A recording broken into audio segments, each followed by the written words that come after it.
देखो, इस video lecture में हम डिस्कस करने जा रहे हैं।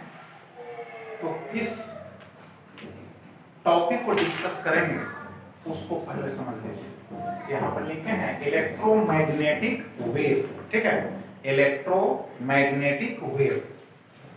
तो सबसे पहले समझो इलेक्ट्रोमैग्नेटिक वेव क्या होता है। तो इलेक्ट्रोमैग्नेटिक वेव ऐसा वेव है जिसको ट्रेवल करने के लिए किसी मटेरियल मीडियम की आवश्यकता नहीं होती है।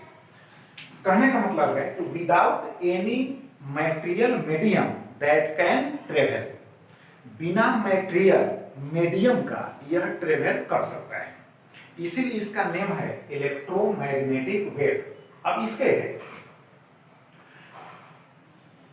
मेन जो कंपोनेंट्स है उनको समझिए।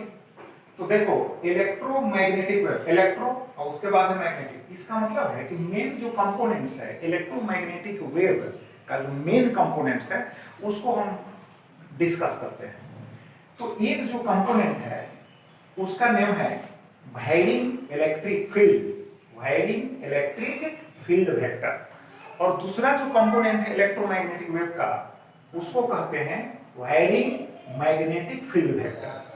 तो टू कंपोनेंट्स हैं इलेक्ट्रोमैग्नेटिक वेव के, टू कंपोनेंट्स हैं। एक का नाम है वायरिंग इलेक्ट्रिक फील्ड वेक्टर, दूसरा है वायरिंग मैग्नेटिक फील्ड वेक्टर। इससे स्पष्ट है कि इलेक्ट्रिक फील्ड जो वेक्टर है और फिर मैग्नेटिक फील्ड जो वेक्टर है, दोनों के परपेंडिकुलरली वाइब्रेशंस के रिजल्ट के रूप में इलेक्ट्रोमैग्नेटिक वेव ट्रेवल करता है। अब इसको ऐसे आप समझिए, जैसे देखो y एक्सिस के along electric field vector, z axis के अलोंग मैग्नेटिक फील्ड वेक्टर, ये दोनों एक दूसरे पर परपेंडिकुलर हैं। इसका मतलब दोनों परपेंडिकुलरली वाइब्रेट करते हैं। तो इन दोनों पर जो परपेंडिकुलर एक्सिस होगा वह होगा एक्स एक्सिस। तो जो इलेक्ट्रोमैग्नेटिक वेव है, ठीक है, तो वह ट्रेवल करेगा एक्स एक्सिस के अलोंग। क्लियर हो गया। और c जो है इलेक्ट्रोमैग्नेटिक वेव का क्या है, स्पीड है इन वैक्यूम और इन फ्री स्पेस, जिसको हम हिंदी में निर्वात करते हैं, जहां पर कोई मीडियम नहीं है। तो ये दोनों क्लियर हो गए। अब देखो इलेक्ट्रिक फील्ड वेक्टर का इक्वेशन लिखे हैं। E is equal to E naught है, ऐसे E0 पढ़ सकते हो, E naught sine omega into t minus x by c है। फिर इसको हम लिख सकते हैं ई नॉट साइन ओमेगा से इसमें मल्टीप्लाई कर दे, इसमें भी ओमेगा टी माइनस हो गया यहाँ के एक्स। आप कहोगे कि ओमेगा टी ठीक है, यहाँ ओमेगा इंटू एक्स बाई सी होना चाहिए, तो यहाँ हम लिखे हैं के एक्स। अब देखो यहाँ पर समझो, k is equal to wave constant है, इसका वैल्यू होता है 2 pi by lambda. 2 pi constant, lambda जो है वेवलेंथ है, जिसको हिंदी में तरंगदैर्घ्य कहते हैं। अब देखो ओमेगा इज इक्वल टू होता है 2 पाई न्यू, न्यू क्या है, फ्रीक्वेंसी है। Omega is equal to 2 pi n भी लिख सकते हो, 2 पाई एफ भी लिख सकते हो, 2 पाई न्यू भी लिख सकते हो, ठीक है। फिर c is equal to speed of electromagnetic wave, that is speed of light कह सकते हो। तो speed of light that is speed of electromagnetic wave, c is equal to nu lambda होता है। तो यहाँ पर जब हम ओमेगा से मल्टीप्लाई करेंगे तो ओमेगा का हम वैल्यू 2 पाई न्यू लिखेंगे और c is equal to nu lambda, तो न्यू न्यू कट जाएगा, तो फिर आ जाएगा 2 पाई बाई लेम्डा, ठीक है। तो क्या हो जाएगा 2 पाई बाई लेम्डा। तो इसीलिए हमने यहाँ लिखा k लिख दिया, क्योंकि 2 पाई बाई जो लेम्डा आएगा तो हो जाएगा k, ठीक है। यहाँ पर देख लो ओमेगा से मल्टीप्लाई है, ठीक है, ओमेगा यहाँ मल्टीप्लाई, ओमेगा यहाँ मल्टीप्लाई होगा, ओमेगा का वैल्यू पुट करेंगे, ठीक है, बात समझ गए।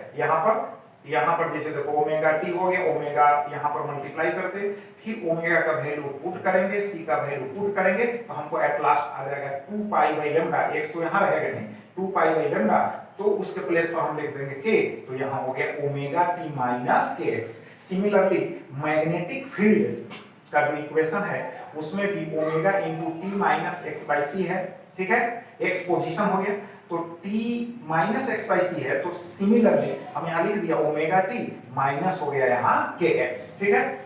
तो यहाँ पर हम साइड में लिख भी चुके हैं k का value 2 pi by lambda omega is equal to 2 pi nu C is equal to nu lambda, इसलिए आपको प्रॉब्लम नहीं होगी। अब देखिए यहाँ पर इलेक्ट्रिक फील्ड वेक्टर का जो इक्वेशन है उसमें E नॉट लिखा हुआ है, इसका मतलब है peak value of electric field होगा, peak value that is maximum value होगा। फिर यहाँ देखो B नॉट लिखा हुआ है, तो इसका मतलब हो गया कि maximum value of magnetic field vector होगा, दैट इज एम्पलीट्यूड कहो तो E nought is equal to amplitude of electric field. फिर हो गया B nought is equal to amplitude of magnetic field. अब देखो मैक्सवेल्स डिस्प्लेसमेंट करंट, अब मैक्सवेल डिस्प्लेसमेंट करंट में देखो एक कैपेसिटर यहां लिया गया है, सेल से ऐड कर दिया गया है, जोड़ दिया गया है, बीच में हम एक है ना एक क्लोज्ड, देखो एक क्लोज्ड कर्व लिए, क्लोज्ड कर्व हो गया जिसको P से इंडिकेट किए, और इसका जो सरफेस एरिया है इस क्लोज्ड कर्व का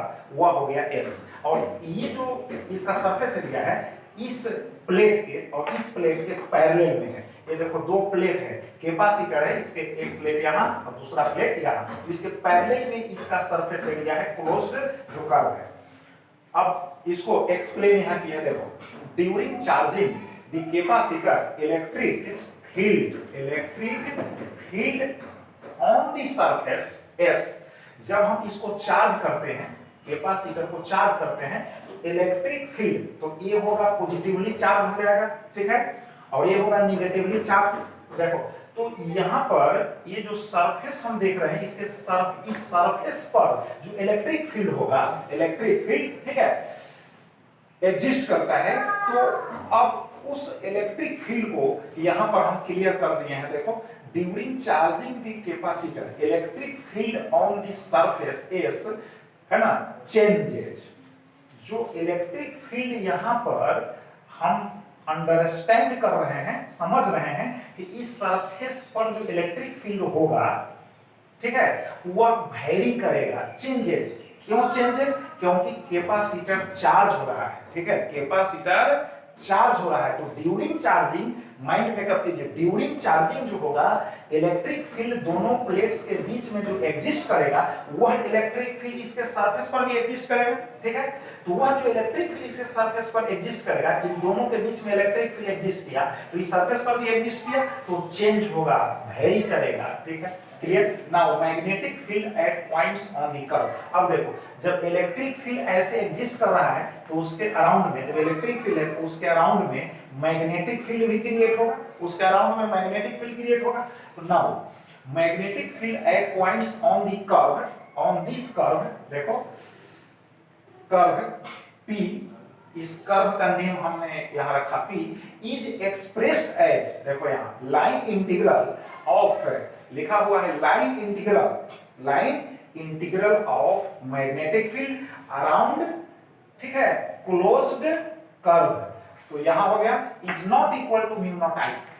देखो यह एम्पियर सर्किटल लॉ है ना, एम्पियर सर्किटल जो लॉ है उस आधार पर यहां पर एक्सप्रेशन लिखा गया है। तो यहां पर कहता है ये जो line integral of magnetic field around the closed curve is not equal to mu not I, mu not I के इक्वल नहीं है। अब कहिएगा क्यों नहीं है? अब इसका कारण है कि as no charge flows through S, क्योंकि अब देखो जैसे यहां पर समझो एक इसको कंडक्टर सपोज करते हैं, अगर इससे चार्ज ऐसे फ्लो करेगा, ऐसे चार्ज फ्लो करेगा तो इसके अराउंड में मैग्नेटिक फील्ड प्रोड्यूस होगा, तब आप जो है एम्पियर सर्किटल लॉ को अप्लाई यहां कर सकते हैं, ठीक है। यहां इलेक्ट्रिक फील्ड है और इस क्लोज्ड जो कर्व है, क्लोज्ड कर्व के अलोंग जो मैग्नेटिक फील्ड है उसका integration is not equal to mu not I. इसका मतलब है कि चार्ज का फ्लो, ठीक है, नहीं हो रहा है, चार्ज का फ्लो इस सरफेस से होकर नहीं हो रहा है, इलेक्ट्रिक फील्ड है बट चार्ज का फ्लो नहीं हो रहा है इस सरफेस से होकर इस सरफेस से, clear. Due to changing electric field change हो रहा है क्योंकि जो कैपेसिटर है वो तो चार्ज हो रहा है, तो due to changing electric field and resultant magnetic field, यहां पर जो line integral of magnetic field around closed जो कर्व है is equal to mu not I plus होगा mu not epsilon not d phi E by d t होगा। देखो यहां पर टोटल जो यहां पर लिखे हैं, due to changing electric field and resultant magnetic field, changing electric field change हो रहा है and resultant magnetic field, a line integral of magnetic field around closed curve is equal to mu not I plus mu not epsilon not d phi by d t. अब इसमें देखो, अब यहां पर mu naught, देखो अब यहां पर जो ये जो टर्म है देख रहे हैं, ये हो गया आईडी लिखा हुआ है, ठीक है। तो यहां आईडी पुट करेंगे तो म्यू नॉट कॉमन ले लेंगे तो आई प्लस हो जाएगा आईडी, ठीक है। आईडी का वैल्यू लिखे हुए हैं। अब समझो जरा, यहां जो आईडी होगा is equal to epsilon not d phi E by d t जो हुआ, दैट इज यहां पर जो लिखा हुआ है the rate of change of electric flux है d phi E by d t, that is the rate of change of electric flux है, ठीक है। एप्सिलॉन नॉट यह जो है वैक्यूम और फ्री स्पेस का क्या है, क्या है, यह जो है एप्सिलॉन नॉट जो है, एप्सिलॉन नॉट जो है वैक्यूम और फ्री स्पेस का परमिटिविटी है, क्या है, परमिटिविटी है। इसको निर्वात की विद्युतशीलता कहते हैं हिंदी में, बात समझ रहे हैं। तो इस करंट को हम क्या कहेंगे, इज कॉल्ड डिस्प्लेसमेंट करंट कहेंगे, इस करंट को डिस्प्लेसमेंट करंट कहेंगे। अब इसको समझो जरा कि भाई यहां म्यू नॉट आई अब प्लस हो गया mu not epsilon not d phi E by d t, magnetic field exist कर रहा है, तो मैग्नेटिक फील्ड एग्जिस्ट कर रहा है बट करंट तो फ्लो बीच में जो है इस सरफेस से होकर करंट तो फ्लो नहीं हो रहा है। अरे भाई इस सरफेस से होकर चार्ज फ्लो तो नहीं हो रहा है, बट मैग्नेटिक फील्ड क्रिएट हो रहा है क्योंकि इलेक्ट्रिक फील्ड वेरी कर रहा है। अब समझो मैग्नेटिक फील्ड क्रिएट तभी ना होगा जब देखो अगर यह कंडक्टर है तो इससे होकर जब चार्ज फ्लो होगा तो इसके अराउंड में मैग्नेटिक फील्ड क्रिएट होगा। ये तो आप पढ़े हैं बायोट सावर्ट लॉ। तो करंट कैरिंग जो वायर है उसके कारण मैग्नेटिक फील्ड कंडक्टर के अराउंड में जो है क्रिएट होता है, बट यहां पर जो मैग्नेटिक फील्ड क्रिएट हो रहा है तो उसका क्या कारण है भाई, क्योंकि यहां पर तो चार्ज यहां से यहां फ्लो तो नहीं हो रहा है, चार्ज का फ्लो नहीं हो रहा है इस सरफेस से होकर, बट मैग्नेटिक फील्ड क्रिएट हो रहा है। इससे स्पष्ट है कि इलेक्ट्रिक फील्ड चेंज हो रहा है, तो due to change in electric field जो है मैग्नेटिक फील्ड क्रिएट हो रहा है। इसका मुख्य कारण मेन कॉज यही है। तो अब ये तो हो गया डिस्प्लेसमेंट करंट, इसको कहेंगे। अब देखो the current due to flow of charge is called conduction current. देखो वायर से होकर जो करंट यहाँ ये पॉजिटिव टर्मिनल नेगेटिव है, तो ऐसे जो करंट फ्लो हो रहा है इस वायर में उसको कहेंगे हम कंडक्शन करंट कहेंगे, कंडक्शन करंट, ठीक है। ये जो यहाँ पर जो करंट एग्जिस्ट किया that is called displacement current हो गया। क्या हो गया, डिस्प्लेसमेंट करंट। तो दोनों का मैग्नीट्यूड जो है यहाँ सेम है, ID इज इक्वल टू हो गया IC, ठीक है।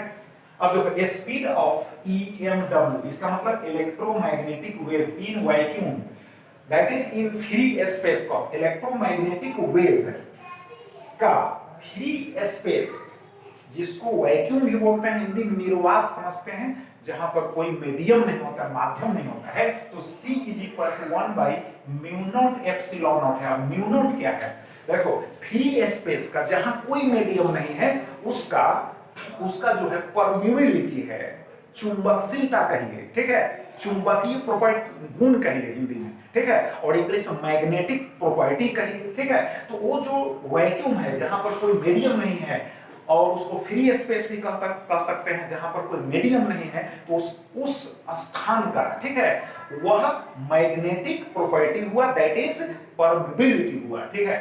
एप्सिलॉन नॉट जो है उसी फ्री स्पेस का परमिटिविटी है दैट इज, उसको हिंदी में हम विद्युतशीलता कहते हैं, ठीक है। और अब इन दोनों का वैल्यू पुट करेंगे तो C इक्वल टू कितना होगा, 3 × 10 to the power 8 metre per second, 3 × 10 to the power 8 metre per second. अब देखो speed of electromagnetic wave in a medium, तो मीडियम में जो एक्सप्रेशन होगा तो V is equal to 1 upon root over हो जाएगा म्यू इनटू एप्सिलॉन हो जाएगा, इसमें जीरो नहीं लगाना है, ठीक है। अब देखो in vacuum C is equal to E not by हो गया वी नॉट। अब ई नॉट क्या है, ई नॉट अब बाई हो गया, ठीक है, ई नॉट बाई हो गया, यहां पर लिखते हैं, यहां पर होगा बी नॉट, ठीक है, यहां पर होगा B nought, that is in vacuum C is equal to E not by होगा बी नॉट। यानी ई नॉट क्या है, ई नॉट जो है amplitude of electric field vector है एंड बी नॉट क्या है, amplitude of magnetic field vector है। तो दोनों का जो रेशियो होगा वह वैक्यूम में, फ्री स्पेस में, निर्वात में, जहां कोई मीडियम नहीं है, जहां कोई माध्यम नहीं है, वहां स्पीड c के बराबर होगा, ठीक है, स्पीड c के बराबर होगा, इक्वल। अब देखो u a भी लिखा हुआ है is equal to half epsilon naught E naught square. इसका मतलब है एवरेज, देखो average energy density of electric field हुआ, average energy density of electric field, ठीक है, is equal to 1/2 epsilon naught E naught square. अब देखो आरएमएस के फॉर्म में इसको अगर हम एक्सप्रेस करते हैं आरएमएस वैल्यू के फॉर्म में, तो देखो ई आरएमएस यह इलेक्ट्रिक फील्ड का आरएमएस वैल्यू हुआ, E RMS is equal to E not, by होता है √2, ई नॉट बाई हो गया √2। अब इस तरह का एक्सप्रेशन ऑफ अल्टरनेटिंग करंट जो चैप्टर है, ठीक है, उसमें आप पढ़े होंगे, ठीक है। तो देखो अब यहां पर इसका वैल्यू देखो ई नॉट बराबर हो जाएगा ई आरएमएस इनटू √2। अब इसमें ई नॉट का वैल्यू यहां पुट कर देंगे, तो average energy density of electric field जो होगा वह हमको प्राप्त होगा एप्सिलॉन नॉट ई आरएमएस का स्क्वायर, ठीक है, क्योंकि इलेक्ट्रोमैग्नेटिक वेव के टू कंपोनेंट्स इलेक्ट्रिक फील्ड है एंड मैग्नेटिक फील्ड है। इन दोनों कंपोनेंट्स के बिना जो है इलेक्ट्रोमैग्नेटिक वेव की कल्पना हम नहीं कर सकते, ठीक है, बात समझ में आ गई। अब देखो ये जो है average energy density of magnetic field है यूएवी, तो हाफ हो गया, यहां म्यू नॉट नीचे है, बी नॉट स्क्वायर ऊपर है, ठीक है। अब देखो अब फिर आरएमएस के फॉर्म में, तो B RMS is equal to B nought by हो गया √2, फिर बी नॉट बराबर है ना √2 इनटू बी आरएमएस पुट करेंगे, तो average energy density of magnetic field जो होगा यह होगा 1/μ0, ठीक है, और इनटू हो गया बी आरएमएस का स्क्वायर हो जाएगा। तो ये हो गया average energy density of electric field और ये हो गया average energy density of magnetic field. Next देखो मोमेंटम ऑफ इलेक्ट्रोमैग्नेटिक वेव। तो मोमेंटम को हिंदी में संवेग बोलते हैं, ठीक है। तो momentum of electromagnetic wave P is equal to energy by होगा स्पीड। अब इसको याद रखना है आपको, momentum of electromagnetic wave is equal to होगा एनर्जी अपॉन होगा स्पीड, एनर्जी बाई क्या होगा, एनर्जी बाई स्पीड होगा। फिर देखो pressure exerted bye electromagnetic wave, electromagnetic wave, ठीक है, प्रेशर भी एक्सर्ट करता है, प्रेशर अप्लाई करता है, ठीक है, प्रेशर अप्लाई करता है। अब जैसे देखो जिसमें मोशन होगा, ऑलरेडी मोशन है, तो मोमेंटम भी होगा, प्रेशर भी अप्लाई करेगा, तो pressure exerted by EMW that is electromagnetic wave is equal to होगा इंटेंसिटी अप्लाई हो जाएगा speed of electromagnetic wave C। तो इंटेंसिटी इज इक्वल टू क्या होगा, अब देखो इलेक्ट्रोमैग्नेटिक वेव का इंटेंसिटी इज इक्वल टू होता है energy by area into time, energy by area into time, energy by area into time, area into time नीचे होगा as denominator area into time. अब देखो energy by time is equal to होता है power, power is equal to work by time, ठीक है, and also equal to energy by time. तो इसको मैंने लिखा पावर और नीचे रहेगा एरिया हो गया, तो यहां हो गया पावर, ठीक है, एनर्जी बाय टाइम हो गया पावर बाय हो गया एरिया, तो इंटेंसिटी का फार्मूला हो गया पावर बाय एरिया। अब देखो इलेक्ट्रोमैग्नेटिक जो वेव है उसके हम नेम को यहां लिखे हैं, तो देखिए अब इलेक्ट्रोमैग्नेटिक जो वेव्स हैं, इलेक्ट्रोमैग्नेटिक वेव्स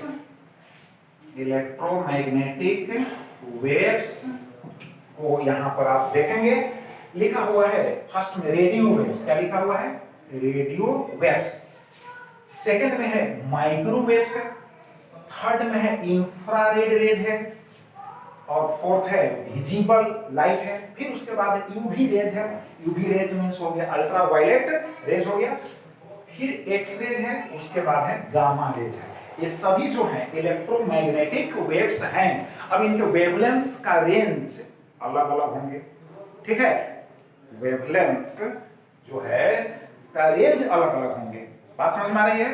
फिर फ्रीक्वेंसी के जो रेंज होंगे अलग अलग होंगे, बट स्पीड जो होगा सेम होगा, c is equal to 3 into 10⁸ metre per second. कहा तो इन वैक्यूम और इन फ्री स्पेस, हिंदी में कहेंगे निर्वात में, स्पीड सभी का सेम होगा, बट वेवलेंथ के जो रेंज होंगे अलग होंगे, फ्रीक्वेंसी के जो रेंज होंगे अलग होंगे। अब इनको आप ऐसे समझ लीजिए, इनको कम से कम इंफ्रारेड हो गया, देखो, और विजिबल यूवी, ये तीनों जो है, ठीक है, ये तीनों जो है लाइट के पार्ट्स हैं। जैसे सोलर लाइट को हम प्रिज्म से जब पास कराते हैं तो स्पेक्ट्रम प्राप्त होता है, उस स्पेक्ट्रम में विजिबल लाइट प्राप्त होता है। फिर जो विजिबल के साथ जो कंपोनेंट्स होते हैं इनविजिबल होते हैं, अदृश्य होते हैं, उनका नेम है अल्ट्रावायलेट रेज होता है, और फिर है इंफ्रारेड रेज होता है। बात समझ गए। वो तो ऑलरेडी सोलर लाइट के पार्ट्स हैं, और रेस्ट जो है रेडियो वेव्स हो गए, फिर उसके बाद माइक्रोवेव्स हो गए, और फिर उसके बाद X rays, and at last लिखते हैं गामा रेज, ठीक है।